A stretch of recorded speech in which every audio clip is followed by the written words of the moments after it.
mariage et l'adoption sont ouverts aux couples de même sexe. Qu'est-ce que vous voulez? C'est l'amour, quoi. Le mariage donné aux personnes homosexuelles est un sketch. Si vous voulez, c'est contre nature. Je trouve qu'avoir un père et une mère pour des enfants, c'est très important. On n'est plus au 19e siècle. Fonder une famille, c'est quelque chose d'essentiel et il n'y a pas nécessité de passer par la sexualité pour le faire. Civitas prône la haine, Civitas prône la violence. Et de plus en plus, les fachos sont dans la rue sans qu'on puisse rien faire du tout. Il y a vraiment une attente incroyable, une espérance des gens. Là, nous sommes vraiment dans un pré-contexte de dictature. L'État, effectivement, considère qu'il est là pour créer une nouvelle humanité.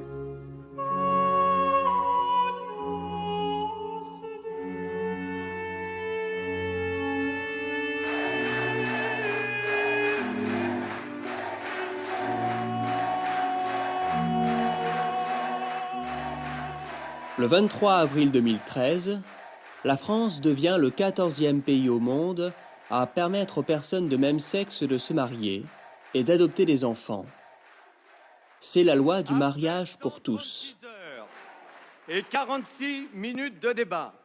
L'Assemblée nationale a adopté le projet de loi ouvrant le mariage aux couples de personnes de même sexe. C'est une loi sur l'égalité. C'est vraiment ce qu'il faut comprendre, je pense, dans ce débat. C'est que nous considérons que les couples homosexuels, les homosexuels, doivent avoir exactement les mêmes droits que les hétérosexuels. C'est une loi de progrès, une loi d'égalité. Ce ne sont pas de nouveaux droits accordés, ce sont les mêmes droits pour tous. Qui est contre l'égalité ? Qui est contre le mariage ? Donc, sous couvert d'une certaine générosité, d'un principe d'ailleurs qui a ses fondements, on dérape de l'ordre de la raison pour laisser entendre que ce qui jusqu'à présent était immariable devient aujourd'hui mariable.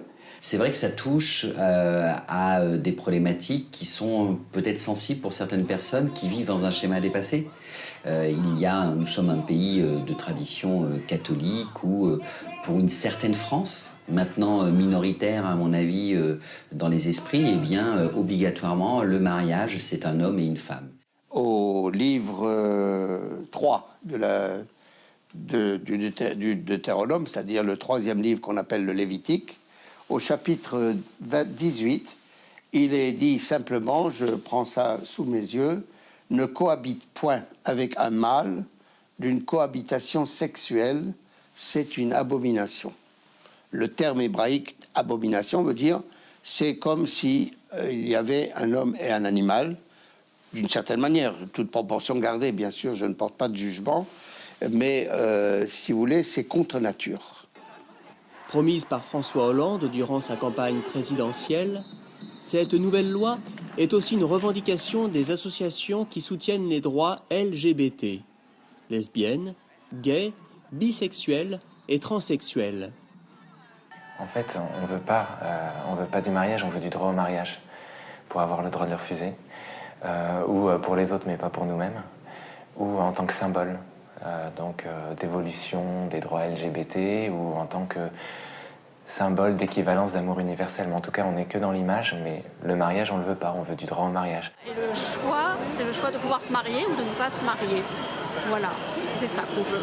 Tout le monde a le droit d'accès en République, tout le monde a le droit d'accéder aux mêmes droits. Ce sont des citoyens comme tout le monde et qui ont le droit d'avoir une vie égale à celle des autres. Et c'est pour la République qu'on soutient aussi cette loi, pas simplement pour les gens que ça concerne. Le mariage, c'est un contrat républicain, donc il n'y a pas de raison que la République empêche une partie des citoyens d'accéder à un contrat national. Pour la revendication homosexuelle, il s'agit on pourrait dire, de culpabiliser l'État ou les services administratifs, en l'occurrence ici aussi les lois et le code civil, pour justement dire à l'État, si vous êtes un État de droit, alors vous devez entendre notre revendication qui est exprimée dans le langage des droits de l'homme. Il n'y a pas de différence entre les couples hétéros et homos. Ce qu'on veut, c'est l'ouverture du mariage à tous et l'égalité pour tout le monde. Et donc actuellement, ce que nous voyons, c'est une sorte de hold-up idéologique ou sémantique et rhétorique de la revendication gay sur le vocabulaire des droits de l'homme. Et qu'est-ce que vous voulez? Égalité! Et vous voulez quoi? C'est égalité, égalité, égalité. Mais qu'est-ce que l'égalité? Et l'égalité au nom de quoi et pour faire quoi? La question, ce n'est pas l'égalité des droits, c'est la question de la justice. Et donc, on doit pouvoir comparer ce qui est comparable. Qu'est-ce que le mariage homosexuel va enlever au couple hétérosexuel? En fait, ce qu'il faut, c'est comprendre qu'on ne se marie pas actuellement comme hétérosexuel, on se marie comme homme vis-à-vis d'une femme. Le mariage et l'adoption sont ouverts aux couples de même sexe, dans exactement les mêmes conditions que pour les couples hétérosexuels. Là où il y a une foncière injustice, mais on pourrait dire une perversion intellectuelle profonde, hein, c'est que d'une certaine manière, la revendication homosexuelle essaye de convaincre les gens qu'ils doivent pouvoir se marier en tant qu'homosexuels. Pour le vécu de toutes les personnes homosexuelles qui ressentent cette privation de droit tous les jours, et ça depuis l'enfance, c'est un grand vécu, je veux dire intimement. Être dans une situation d'inégalité face à la loi par rapport à la société, ça fait des ravages tout au long de la construction de l'identité. Or, on sait bien aujourd'hui que l'orientation sexuelle n'est pas un critère pour se marier. N'importe qui peut se marier c'est à partir du moment où il respecte les conditions objectives. Les homosexuels peuvent déjà se marier comme tout le monde, un homme peut se marier avec une femme, les homosexuels sont comme tout le monde, des hommes et des femmes, donc ils ont les mêmes droits que tout le monde. Le maire ne va pas demander l'orientation sexuelle des mariés. L'État n'a pas à se mêler des relations amoureuses des personnes.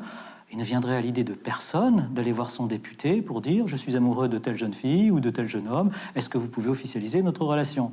C'est ce que fait l'État avec le mariage, mais il ne le fait pas pour la relation amoureuse, il le fait exclusivement parce que l'union d'un homme et d'une femme dans le mariage permet le renouvellement des générations parce que c'est lié à la procréation. Donc les couples hétérosexuels et les partenaires homosexuels, au regard du mariage, sont dans une situation qui n'a rien à voir. Et s'ils sont dans une situation qui n'a rien à voir, on n'a pas le droit de leur donner la même chose. On n'a pas le droit de leur donner les mêmes avantages payés par la communauté des citoyens. Je ne vois pas au nom de quoi, moi par exemple, j'aime faire du vélo plutôt que de la voiture, et donc je dois réclamer un droit à aller sur l'autoroute avec mon vélo. À partir du moment où vous donnez à des gens qui ne sont pas dans une situation qui correspond à l'avantage que vous leur donnez cet avantage, c'est arbitraire. C'est injuste. C'est un petit peu comme si une personne venait réclamer une allocation familiale du 3e enfant alors qu'il n'a que 2 enfants. Et c'est comme s'il disait, mais moi j'ai droit à avoir cette allocation pour le 3e enfant qu'on verse à d'autres personnes. Et on la lui donnerait alors qu'il n'a que 2 enfants. Non seulement le mariage homosexuel n'est pas quelque chose qui va dans le sens de l'égalité, mais c'est un abus de droit. C'est comme si la société française, peu à peu, arrivait à être envoûtée par ce discours rhétorique. On stigmatise tous ceux qu'on appelle les minorités, que ces minorités ont droit de vivre comme tout le monde et qu'on vit ensemble dans un pays où normalement le droit à l'égalité, la liberté devrait exister pour tous, et ce n'est pas le cas. Qui évidemment utilise les principes d'égalité, de laïcité, de liberté. Nous pensons que nous sommes tous égaux.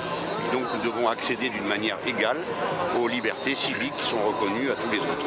Qui utilise les bons sentiments et la victimisation. Aujourd'hui, priver certaines personnes d'un droit fondamental comme le mariage, pour moi, c'est pas possible. Pour progressivement culpabiliser le sens commun, le vécu immédiat, et que les personnes se disent « oui, finalement, pourquoi ils ne pourraient pas se marier? Moi, je me suis bien marié, je ne vois pas pourquoi je réserverais le mariage à des gens comme moi. » Bien que je sois hétérosexuel ou chrétien, j'estime que ce droit doit être respecté pour les homosexuels. Et là, en fait, on pourrait dire qu'il y a une sorte d'utilisation des grands principes de la République qui, en fait, contribue, à mon sens, à dissoudre le lien social et à créer davantage d'injustice. Comment ne pas voir la contradiction qui existe entre l'homosexualité, qui est simplement un attrait pulsionnel pour le même sexe, et le mariage, qui est l'organisation de la différence sexuelle, c'est-à-dire de la relation de l'homme et de la femme, en sachant que La société a besoin de cette relation. La différence des sexes, c'est ce qui fait qu'on est là. C'est ce qui fait qu'on est là, c'est ce qui fonde notre réel. C'est ce qui permet après à l'amour de se vivre dans la complémentarité, dans la simplicité, dans l'ouverture aussi à la vie, si c'est donné grâce à l'enfant. Et donc l'acte homosexuel et l'amour homosexuel, il expulse le réel, il expulse la différence des sexes, qui est le roc du réel et de l'amour. Et la société, pour vivre, pour incarner l'altérité sexuelle, pour incarner la représentation de l'homme et de la femme, qui par excellence représente l'amour, et par excellence représente le lien social et la filiation, donc comment ne pas voir l'illogique qui existe entre l'homosexualité, qui par définition est infertile et ne représente nullement l'unité sexuelle, l'unification sexuelle entre un homme et une femme, et le mariage qui incarne l'union des époux. Même s'il y a des couples, s'il y a des couples femmes-hommes qui n'en profitent pas.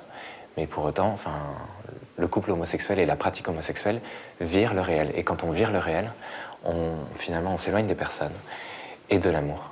Chaque fois que les Français seront convaincus que la société est plus grande et plus forte quand elle est égalitaire et qu'elle met l'amour au poste de commande, le pays fait un progrès. Moi je dis, attendez, avant de parler d'amour, est-ce que vous savez ce que vivent les couples homosexuels? Est-ce que vous trouvez ça solide? Est-ce qu'on peut parler d'amour? On nous cache la violence de la pratique homosexuelle. On nous la cache socialement. Parce qu'on la nomme coming out, on la nomme amour. Mais concrètement, les actes homosexuels, comme ils s'éloignent du réel, comme ils virent la différence des sexes, ce sont des actes qui, au départ, ravissent et puis souvent aussi conduisent à des violences, quoi. Je trouve ça normal qu'à l'heure actuelle, tout le monde ait les mêmes droits et qu'on puisse ou non se marier, qu'on fasse ce qu'on a envie et voilà. Et c'est tout, c'est l'amour, quoi. En soi, le mariage n'est pas une garantie d'amour et la différence des sexes non plus. En revanche, quand les deux sont couplés, c'est-à-dire quand il y a et la différence des sexes et le mariage et l'amour, tous les trois, c'est le bonheur sur lequel repose toute société humaine tournée vers la vie. Nous sommes en train de déstabiliser le corps porteur de notre société que la loi civile doit honorer. La loi civile ne peut pas se permettre tout et n'importe quoi, parce que la loi civile est en train de transgresser des fondements anthropologiques. Vous avez 4 fondements sur lesquels repose la société et la culture. C'est la différence sexuelle, c'est la prohibition de l'inceste, c'est la prohibition du meurtre et c'est le respect de la différence des générations. Donc à partir du moment où vous déstabilisez l'un ou l'autre de ces supports de la civilisation, vous déstabilisez l'ensemble et la loi perd de son caractère universel. On va le détruire de l'intérieur en le ridiculisant, en l'avilissant, tout simplement, et dégoûter les gens de cette institution. Le mariage donné aux personnes homosexuelles est un sketch.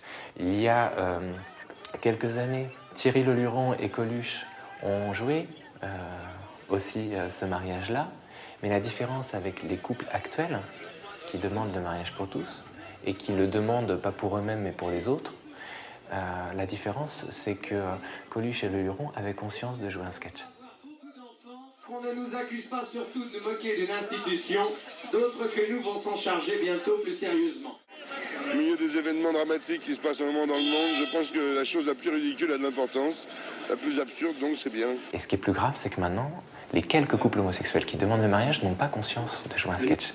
Ils sont sincères. On est dans un contexte de sexualité infantile, comme dans une cour de récréation. C'est comme si on se retrouvait à l'école maternelle en train de jouer au papa et à la maman. Ça n'a pas plus d'importance que cela, puisque nous sommes en plein fantasme. Et nos gouvernants qui veulent leur donner ce sketch-là à jouer sont aussi sincères. Ils ne se rendent pas compte que la sincérité, c'est pas la vérité. Hein. On peut vouloir le bien sans le faire. Et puis que l'enfer est pavé de bonnes intentions. Madame Taubira est persuadée de faire une œuvre de justice. Nous parlons d'égoïsme pour ceux qui s'imaginent qu'une institution de la République pourrait être réservée à une catégorie de citoyens. Elle donne ce cadeau-là et elle verse la petite larme d'émotion. Elle ne voit pas qu'en fait, ce que vivent les personnes homosexuelles est souvent douloureux, que la réalité de couple et de pratiques homosexuelles dans le milieu homosexuel et à l'extérieur du milieu homosexuel est désastreuse. Tout ça, elle ne le voit pas. Elle veut se faire plaisir en passant pour la mère Teresa. Et c'est bien ce que nous sommes en train de faire aujourd'hui, parachever l'évolution vers l'égalité de cette institution. C'est une avancée sociétale, c'est un bond en avant des libertés publiques, et comme à chaque fois que notre pays fait progresser l'égalité, reculer les différenciations injustifiées et les discriminations, c'est un progrès indéniable. Moi, je pense que les Erwan Binet et Christiane Taubira ont du sang sur les mains.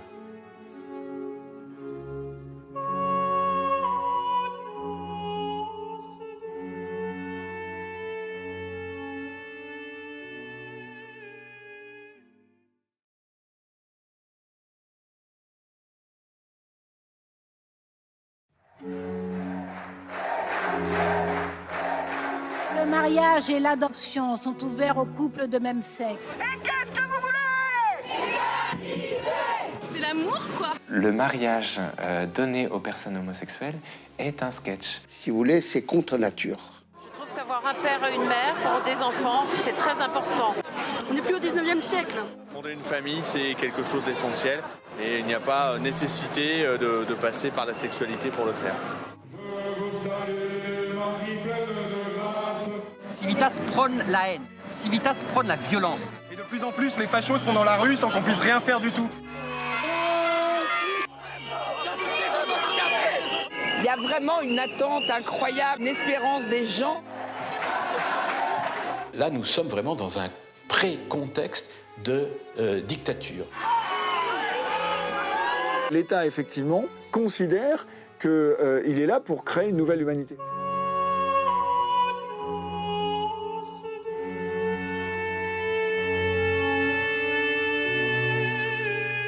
Car je considère... Voté en 1999, le PACS, Pacte civil de solidarité, permettait déjà la reconnaissance civile des unions homosexuelles. C'est un embryon d'institution, le PACS, mais en fait, ça a validé l'idée du couple homosexuel comme étant une reconnaissance sociale du couple homosexuel. Et à partir de là, bah, évidemment, la logique, c'est que si on parle de couple homosexuel, bah, pourquoi certains couples pourraient se marier et pas d'autres ? C'est une revendication d'égalité des droits. Et je crois que défendre des précarés, c'est les défendre auprès d'un sectarisme ou auprès d'une idéologie bien précise, qui n'est pas celle de la solidarité, qui n'est pas celle de l'égalité. Et là, on rentre finalement dans le bulldozer de l'égalité qui doit s'appliquer à des situations comparables. Et là, le vocabulaire, en fait, a été très bien choisi parce que comme c'est le même mot pour désigner deux situations qui sont en fait quand même très différentes, bah, on aboutit à l'idée que effectivement, si vous traitez différemment deux situations comparables, vous êtes dans la discrimination. Pourtant, lors des débats, le gouvernement socialiste de l'époque préfère ne pas s'engager sur les voies du mariage. Il faut en effet que pour qu'un enfant structure son identité, pour qu'il puisse structurer sa personnalité, il est important qu'il ait un père et une mère et que ce père et cette mère soient de sexe différent. Cependant, le mouvement est en marche. En avril 2001, les Pays-Bas deviennent le premier pays à adopter le mariage pour les personnes de même sexe. Le PACS nous a menés là où on est. C'est-à-dire que moi, j'ai participé au débat sur le PACS en 97-98. On disait, si en fait, vous rentrez dans la logique qu'il faut institutionnaliser socialement, donner un statut social et institutionnel aux sentiments amoureux entre deux hommes ou deux femmes, forcément, vous entrez dans une logique qui va aboutir au mariage et ensuite à la reconnaissance de la filiation homosexuelle. Se marier, c'est fonder une famille, c'est avoir une volonté commune de le faire. Et pour moi, c'est normal qu'une famille puisse avoir, un couple puisse avoir des enfants, quelle que soit la façon d'avoir des enfants. Il me semble que ceux qui aujourd'hui disent on est pour un Pax Amélioré pour éviter le mariage, tactiquement, on peut se dire politiquement ils ont raison, mais je pense que c'est un raisonnement qui est illogique, et un raisonnement illogique finit toujours par se fracasser contre la rigueur logique. Dire qu'on va faire de l'union civile au lieu de faire du mariage pour les partenaires homosexuels, ça n'a aucun sens. Pour deux raisons. D'abord parce que c'est la même reconnaissance par l'État, avec des avantages à la clé, et sur un contrat qui n'est même plus un contrat privé comme l'est le Pax, mais qui est un contrat officiel et de nature publique. Et puis d'autre part parce que, on le sait bien avec le droit européen, si l'union civile donne exactement la même chose que le mariage, sauf l'adoption, tôt ou tard, la Cour européenne des droits de l'homme, la Cour de justice de l'Union européenne diront « mais puisque c'est exactement la même chose, au nom de quoi vous refusez l'adoption aux uns pour l'autoriser pour les autres ?» 12 ans après les Pays-Bas, la France suit le même chemin. L'adoption est également légalisée. Il y a une évolution tranquille, normale, des mœurs, notamment dans les sociétés occidentales. Et donc, c'est un état de fait que nous traduisons légalement. Nous sécurisons les familles. Aujourd'hui, la famille rêvée par les anti-mariages pour tous n'existe plus. Aujourd'hui, dire la famille, c'est un papa, une maman, 3 à 5 enfants, et on va à l'église le dimanche matin, c'est minoritaire dans notre société. Les femmes, avant, n'avaient pas le droit de vote. Les femmes n'avaient pas le droit de divorcer. Les femmes ne pouvaient pas avoir de patrimoine à leur nom. Les femmes étaient sous la tutelle de leur mari. Et puis, remonter comme ça, enfin, la société évolue. Si on aurait pu rester aussi au temps des grottes préhistoriques où les femmes se faisaient tirer par les cheveux par leur mari. Enfin voilà, le camp socialiste a toujours été le camp du progrès social, du progrès sociétal, et aujourd'hui on le démontre encore, mais c'est l'évolution naturelle de la société. Il n'y a pas de changement de civilisation, il y a une évolution de notre mode de vie. Et on ne fait que traduire dans la loi ce que chacun d'entre nous, peut constater autour de lui. La loi reconnaît ainsi ce qu'on appelle les familles homoparentales. Encore marginal en France, ce nouveau genre de famille est entré dans les mœurs aux États-Unis. La petite Liliane a 2 ans, 2 mamans. Elle a été conçue par insémination artificielle. Pour moi, leur vie n'est pas différente de la nôtre, excepté qu'elles doivent faire face aux gens qui pensent que c'est pas bien. Mais à part ça, elles ont une famille normale, tout comme mon mari et moi. En général, les gens disent « Tiens, Liliane a 2 mamans ». Ensuite, ils disent « C'est cool ». Et la conversation ne va pas plus loin que ça. On va dire à un enfant, voilà, tu as papa, tu as maman et maman, tout en sachant très bien que ce n'est pas papa et papa, parce que papa et papa, ça ne fait pas un enfant. Ça, on est obligé de revenir à ces évidences-là en permanence. Il n'y a pas de famille homosexuelle. Enfin, l'homoparentalité est un néologisme qui ne représente rien dans la réalité. Pourquoi? Mais parce que un enfant ne peut naître que d'un homme et d'une femme. 2 personnes de même sexe ne peuvent ni concevoir, ni donner naissance à un enfant. Autrement dit, un enfant ne se conçoit pas avec du même, mais avec un autre. Et il faut qu'il procède de cette altérité sexuelle pour lui-même accéder à l'altérité et puis récupérer des matériaux de la masculinité, de la féminité chez son père et chez sa mère pour pouvoir se développer, si on ne veut pas fabriquer des personnalités qui seront à mi-chemin entre l'imaginaire et le réel sur plusieurs générations. L'homme moderne, en tant qu'il est assisté par la technique, et qui vit dans un monde d'une richesse inouïe où tout lui semble possible et toute satisfaction immédiate, perd le sens du réel. Donc nous sommes vraiment dans un abus de langage, comme dans les sociétés totalitaires, où on invente un nouveau langage pour changer la réalité des choses. Et on voit bien à quoi ça aboutit. Moi, je pose la question, pourquoi faut-il garder l'idée qu'il faut être 2 dans ce cas-là, pour avoir un projet parental. À partir du moment où on quitte cet enracinement dans la différence des sexes et dans l'engendrement, pourquoi on ne pourrait pas avoir un projet parental à 3 ou 4 ? Nous sommes à présent à Amsterdam, aux Pays-Bas. 2 hommes, Guillermo et Joram, ont donné leur sperme à 2 femmes, Karine et Yevelienne. Résultat, Simon, 6 ans, et Joaquin, 3 ans. C'est sûr que dès le début, il fallait une grande confiance entre nous. On a pris le temps de se connaître, de partager nos points de vue sur l'éducation, sur ce qui est important pour les enfants. Et quand on a vu qu'on était sur la même longueur d'onde, on a décidé de se lancer dans cette aventure. Le problème de cette loi, le problème majeur de cette loi, c'est qu'elle veut faire du désir individuel le maître du monde.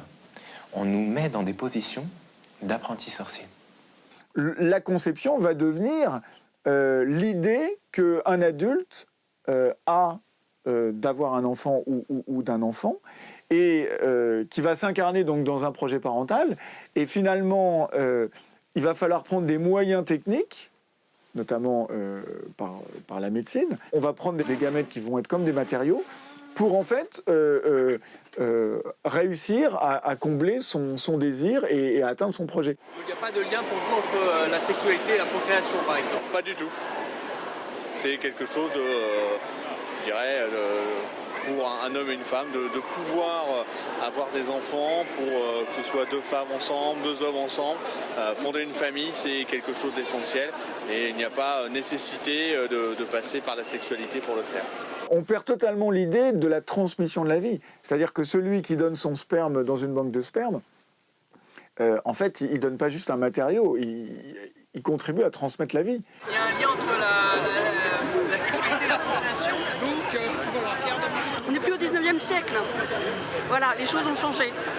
Beaucoup. On est au 21e siècle et il faut que la société française et que les lois françaises aillent dans le bon sens. Cette logique de déconnexion, en fait, va valider le fait que l'être humain est effacé au profit de matériaux qui sont disponibles à la volonté humaine. Moi, j'ai envie d'épouser ma fiancée, j'ai envie d'avoir des enfants avec elle, et j'ai envie que le pays où je suis, où je cotise, où je travaille, me donne ce droit-là. D'où le problème, dans ce cas-là, quelles sont les limites que l'on va mettre à la volonté humaine? On va payer pour avoir des enfants, ou on va truquer la biologie, la filiation pour avoir des enfants à tout prix. Et donc nous sommes en train de régresser à un stade quasi barbare, pré-matrimonial. Autorisée dans certains pays européens, la procréation médicalement assistée était jusqu'alors réservée aux couples qui souffraient de stérilité. Aujourd'hui, elle est à l'étude en France et pourrait permettre aux homosexuels d'avoir des enfants.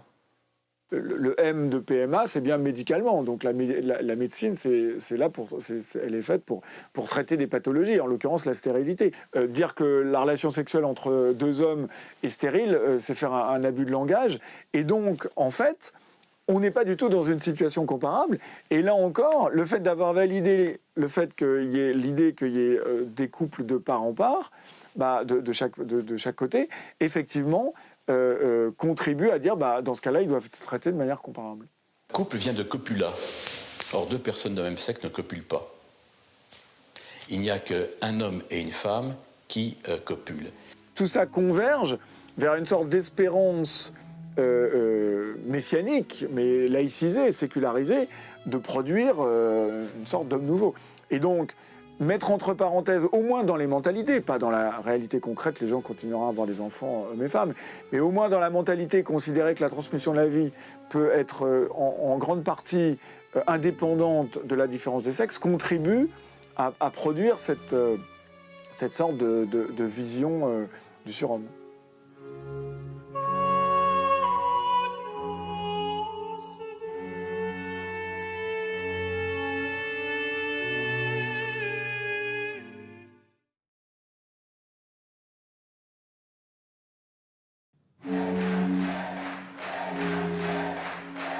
Le mariage et l'adoption sont ouverts aux couples de même sexe. Et qu'est-ce que vous voulez? C'est l'amour, quoi. Le mariage donné aux personnes homosexuelles est un sketch. Si vous voulez, c'est contre nature. Je trouve qu'avoir un père et une mère pour des enfants, c'est très important.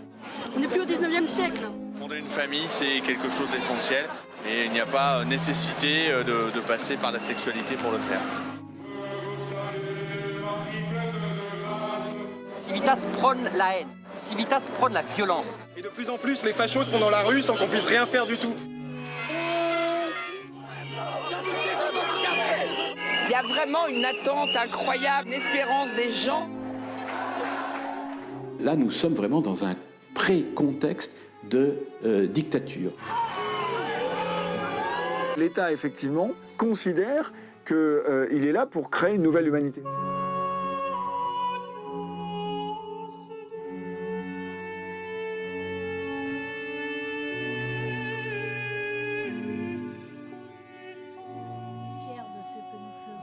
L'importance des enjeux autour de la loi sur le mariage pour tous a généré de profonds clivages au sein de la société française. Il y a les partisans de la loi et ceux qui s'y opposent. Je crois que cette histoire du mariage pour tous, ça montre quand même que, quelque part, il y a deux Frances. Il y a une France qui vit dans le passé. On nous défonce une civilisation qui a construit des valeurs justes, des valeurs ajustées à l'homme, et qu'on est simplement, au nom du progrès, en train de détruire l'homme. Une France conservatrice, une France frileuse. J'estime que c'est contre nature et que ça entraîne plein de dérives. Une France qui, quelque part, voudrait se replier sur soi, ne pas s'ouvrir au monde. Je trouve qu'avoir un père et une mère pour des enfants, c'est très important pour leur construction. Une France qui considère qu'il faudrait, quelque part, lutter de manière beaucoup plus importante avec l'immigration, contre l'immigration. Cette loi, elle est profondément injuste, elle va à l'encontre du bon sens. Contre la mondialisation. Les désirs individuels d'adultes n'ont pas passé avant le droit des enfants. Et qui rêve d'une France blanche, chrétienne, un homme, une femme, une famille. Mais ça, c'est dépassé, ça n'existe plus. Nous sommes un pays ouvert, nous sommes un pays où il y a des mélanges, nous sommes un pays d'immigration, nous sommes un pays de droits nouveaux. Et donc il faut l'accepter. Mais ces deux Frances, aujourd'hui, se confrontent. Tout au long des débats, l'Institut Civitas a organisé des prières publiques. Ce soir-là, devant l'Assemblée nationale, un rosaire est récité par des centaines de fidèles catholiques.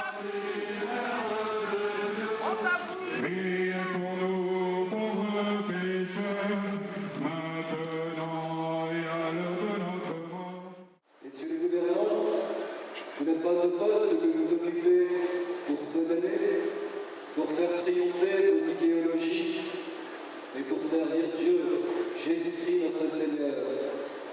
Si vous pensez que vous pouvez vous passer de lui, ne pas croire en lui, construire sans lui, vous continuerez à ruiner la société. Vous refusez un parlementaire de passer? C'est très grave, monsieur. Plus vous vous éloignerez de lui, plus vous ferez le malheur de vos peuples. Nous sommes parlementaires et nous sommes repoussés par les forces de l'ordre. C'est un scandale, c'est illégal, je ne sais pas d'où viennent les ordres. Voyez déjà l'état de déchéance où est notre pays qui fut autrefois la première puissance du monde. Ça va, ils sont à genoux, ils vont pas vous faire de mal. C'est un scandale, c'est une interdiction. Ça veut dire quoi, ça? C'est contre la loi. Constatez, au moins par l'histoire, que le déclin de notre pays accompagne encore et toujours les progrès de la déchristianisation. Civitas, actuellement, qui est un organe d'extrême droite, qui appelle à la haine, qui fait une manifestation publique. Ce n'est qu'en revenant à notre Seigneur Jésus-Christ que la France redeviendra grande. Civitas prône la haine, Civitas prône la violence, Civitas prône la discrimination. Et nous, notre objectif, c'est de dire que est-ce que Civitas a sa place dans la démocratie, dans notre République actuellement? Saint Joseph, chef de la Sainte Famille, protégez la France et nos familles et nos enfants, faites que les projets de loi contre nature soient à jamais abandonnés. Les prêtres que je vois Aujourd'hui, dans les manifestations, sont ceux qui sont en soutane, sont ceux qui revendiquaient la messe en latin, sont ceux qui seront sûrement opposés au nouveau pape quand il proposera des évolutions de la prêtrise, d'ailleurs. Les pro-mariage pour tous, ce sont ceux qui ne croient pas au mariage, qui n'en vivent pas, qui se trompent et divorcent à gogo, qui ont en plus des comptes à régler avec l'Église et avec ce qu'ils appellent la domination masculine. Parce que le mariage va se détacher justement du sacrement qui l'avait précédé, le mariage pourra représenter les valeurs républicaines et intégrer progressivement les évolutions de la société. On le voit bien dans le discours de Madame Taubira. En fait, elle s'attaque et au mariage, et à la domination masculine, et à l'Église. On fait semblant de ne pas entendre le message de l'État, on se ferme les yeux, on refuse l'évidence absolue qui est que cet État est mu par une haine absolument viscérale de la chrétienté et particulièrement de la foi catholique. Il ne faut pas se faire d'illusions. Ce mariage qui a réussi à se détacher du sacrement va se détacher aussi d'un ordre social qui est fondé sur une conception patriarcale de la société. Et donc, la communauté homosexuelle se retrouve à porter toutes les frustrations, toutes les vengeances que la société bisexuelle, de par ses pratiques contraires à l'amour, veut régler. Il y a un encouragement mou de la société, mais c'est un soutien d'indifférence et c'est un soutien de peur. Le 10 avril 2013, à l'initiative d'associations LGBT, plusieurs centaines de personnes se rassemblent contre l'homophobie. L'homophobie, la honte, l'homophobie, c'est ça la maladie. Je pense qu'il y a, oui, bien sûr, une homophobie présente dans la société qui s'est un petit peu révélée actuellement avec les débats concernant le mariage pour tous. L'homophobie, ce n'est pas faire un frein à toutes les revendications qui sont exprimées par les personnes homosexuelles. Ce n'est pas ça. C'est aussi important de donner une riposte contre tous les discours homophobes qu'il y a quand même depuis 3 mois. C'est-à-dire que le problème, c'est que la gauche a laissé la rue aux homophobes. Les Français, en fait, sont terrorisés par une image médiatique, une étiquette, homophobie, qui n'est même pas explicitée par ceux qui prétendent la combattre. L'homophobie va devenir d'une part la simple mise en cause de la différence entre l'homosexuel et l'hétérosexuel, puis au-delà, on sera homophobe simplement si on dit qu'il y a une différence entre les sexes. Parce que si vous dites qu'il y a une différence entre les sexes, vous allez en tirer des conséquences dans l'organisation de la société, donc vous allez être accusé de faire des discriminations à raison du comportement sexuel qui sera fondé sur l'indifférenciation. Donc aujourd'hui, on fait de l'homophobie simplement le refus de l'indifférenciation des sexes. Lorsque les gens diront plus tard il y a une différence entre l'homme et la femme fondamentale, on leur dira vous êtes homophobe et on les mettra en prison. C'est ça le totalitarisme qui nous guette. Dans la semaine qui précède le vote de la loi sur le mariage pour tous, des manifestations sont organisées chaque soir pour demander le retrait du projet. Le 17 avril 2013, une contre-manifestation a lieu et la confrontation est inévitable.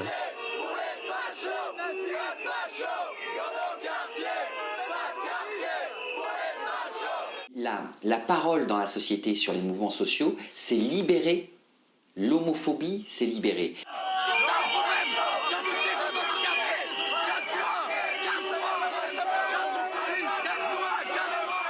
Et puis, une frange radicalisée du mouvement s'en prend physiquement maintenant aux homosexuels.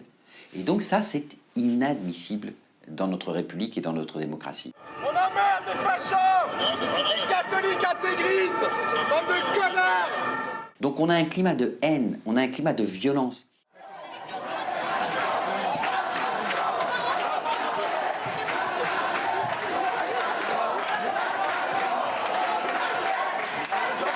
Voilà. Je suis tout seul, je vais en charrier. C'est bon. Cato, facho, vous nous cassez le tuto. Cato, facho, vous nous cassez le tuto. Bravo la police. police.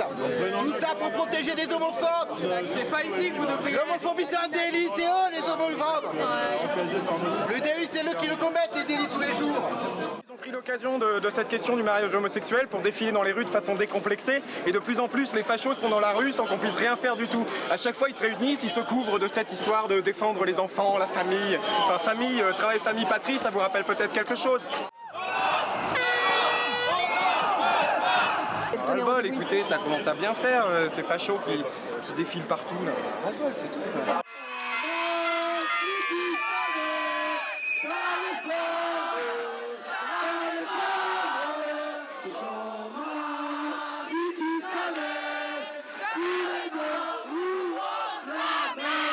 C'est de l'intégrisme religieux et toutes les formes de religion poussées à l'extrême, c'est du fascisme.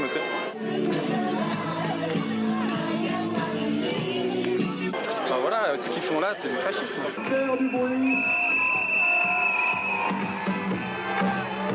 Enfin, pour moi, il n'y a pas de différence entre le catholisme intégriste et le fascisme, quoi. Pour moi, je suis ici pour plus tard me dire quand même que j'aurais tout fait pour éviter ça. Ils sont intégristes. Pourquoi ils sont intégristes?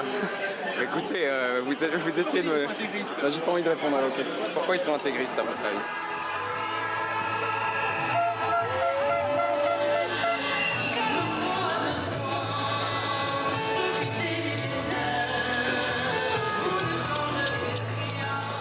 Il y a vraiment une attente incroyable, une espérance des gens qu'on va pas, je ne peux pas, nous ne pouvons pas, on est très nombreux à la décevoir, je pense à tous nos amis. Est-ce que c'est pas plus ça qui vous porte aujourd'hui que cette vraie volonté de se battre contre ce projet de loi? En premier la conscience, en deuxième le peuple, voilà. Et ça va ensemble. Le peuple humain, le peuple français, le peuple libre, qui veut l'égalité, la vraie entre les êtres humains et la fraternité.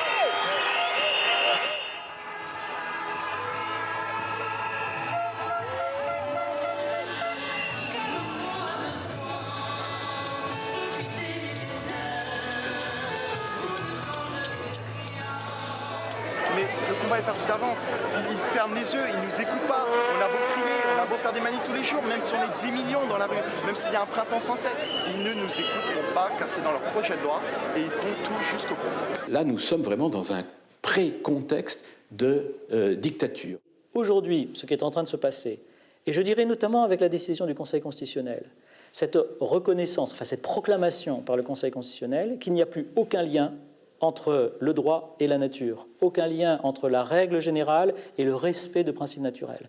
Eh bien, c'est un bouleversement d'une telle intensité que certains commencent à dire, et je le pense également, qu'on a changé de régime. C'est-à-dire que la décision du Conseil constitutionnel du 17 mai 2013 marque un changement de régime, parce que la Constitution jusque-là était organisée dans un environnement qui allait de soi de respect d'une certaine norme naturelle, et que là, brusquement, on rompt tout lien entre le droit et cette norme naturelle. On a une vision idéologique du mariage homosexuel, ou plutôt de la redéfinition du mariage, de la famille et de la filiation à partir de l'homosexualité, ce qui ne s'est jamais vu dans l'histoire. Moi, je considère que l'État actuel est un des plus grands agents de dissolution de l'ordre humain. On pourrait pas en penser à certains aspects de l'éducation nationale, de la santé, de la culture. Et là, en l'occurrence, dans la revendication homosexuelle, l'État, ou les appareils d'État, disons, accueillent, fait sienne cette revendication et, d'une certaine manière, contribuent à vouloir créer une sorte de nouvelle humanité dans laquelle la différence des sexes devient facultative. Là, on laisse entendre que l'imaginaire est au pouvoir et que tout devient possible. Et qu'on peut même sortir de son corps sexué, de son corps incarné, c'est-à-dire au mépris de son humanité sexuée. L'État, effectivement, loin de respecter sa mission, d'être garant d'un ordre humain, en fait, considère qu'il est là pour créer une nouvelle humanité. Il ne faut pas oublier que le mariage est une institution et qui n'est pas à la libre disposition du personnel politique, puisque c'est une réalité structurante même de l'humanité. Et comme pour toute réalité qui procède du bien commun, le pouvoir politique est responsable de la gestion du bien commun et des symboles même du bien commun. Il n'a pas le pouvoir de transformer le mariage. C'est bien évident que d'avoir un débat politique sur ce qu'est le mariage présuppose que le mariage est justement une construction sociale malléable et que donc ça relève du politique de fixer les règles du mariage. Et là, de fait, il y a une extension indue du champ politique. Et là, il me semble que le présupposé, c'est que tout est politique. Si tout est politique, on est dans une version du totalitarisme, ce qui ne veut pas dire qu'il y a des camps de concentration en France, Dieu merci, mais on est dans quelque chose, dans une logique, en fait, de l'arbitraire et du rapport de force. Alors que la loi est en passe d'être votée au Parlement, la tension est palpable dans les rues. Les opposants se regroupent aux abords de l'Assemblée nationale.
À travers la loi sur le mariage pour tous, une nouvelle conception de l'humanité se dessine.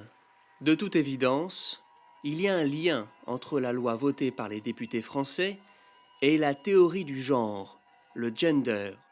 Le mariage homosexuel, c'est le point d'entrée du gender. L'homosexualité, le point de passage, ici, telle qu'elle est conçue par ceux qui promeuvent le mariage homosexuel, elle est le point de passage vers l'indifférenciation complète des sexes. Là, aujourd'hui, nous sommes en rupture avec le corps sexué, c'est-à-dire que jusqu'à présent, c'était le sexe qui faisait le genre. Aujourd'hui, c'est le genre qui fait le sexe. C'est-à-dire, pour la théorie du genre, le corps, il s'arrête là. C'est une conception qui vient de la revendication homosexuelle. Judith Butler était lesbienne, Michel Foucault était homosexuel. La plupart des partisans de cette théorie sont effectivement homosexuels et donc cherchent, en fait, à travers ça, à dynamiter ce qu'ils appellent l'hétérosexisme pour manifester que l'hétérosexisme est une construction sociale inégalitaire et hiérarchisante et que donc il s'agit de montrer que c'est une pure construction et de reconstruire une société dans laquelle, justement, la différence est gommée au profit de la capacité qu'a l'être humain de construire sa sexualité, son désir, de la manière dont il l'entend. On est en plein imaginaire. C'est-à-dire que c'est à chacun d'imaginer quelle est son identité sexuelle. Quelle est l'identité sexuelle dans laquelle il veut s'inscrire. Le gender, c'est simplement l'application de la déconstruction générale qui est liée à cette volonté de satisfaire ses appétits et ses désirs immédiatement et qui est liée au libéralisme philosophique aussi dans le sens où ça repose sur la propriété, sur l'absolutisation de la propriété et c'est de prendre son propre corps comme sa propriété. C'était le même argument pour légiférer sur l'IVG. Le corps est la propriété des femmes, mon corps m'appartient donc j'en fais ce que je veux. Et chez le gender, c'est poussé encore plus à bout, c'est mon corps m'appartient donc je choisis sa sexuation contre ce qui est donné naturellement à la naissance. C'est la volonté de s'affranchir de la nature qui a été donnée à l'homme par son créateur et refuser absolument toute référence à cette nature parce qu'elle est conçue comme une aliénation de la liberté humaine. en fait, il y a une haine de la matière telle qu'elle est, puisqu'on ne la voit plus comme un donné qui aurait une intelligibilité, une signification. Donc en fait, on vit dans une société d'une certaine manière spiritualiste, angélique, sauf que ce n'est pas angélique au sens chrétien du terme, mais au sens où c'est l'esprit, ou le désir, ou la liberté absolue qui, justement, doit pouvoir transformer le corps de la manière dont elle l'entend.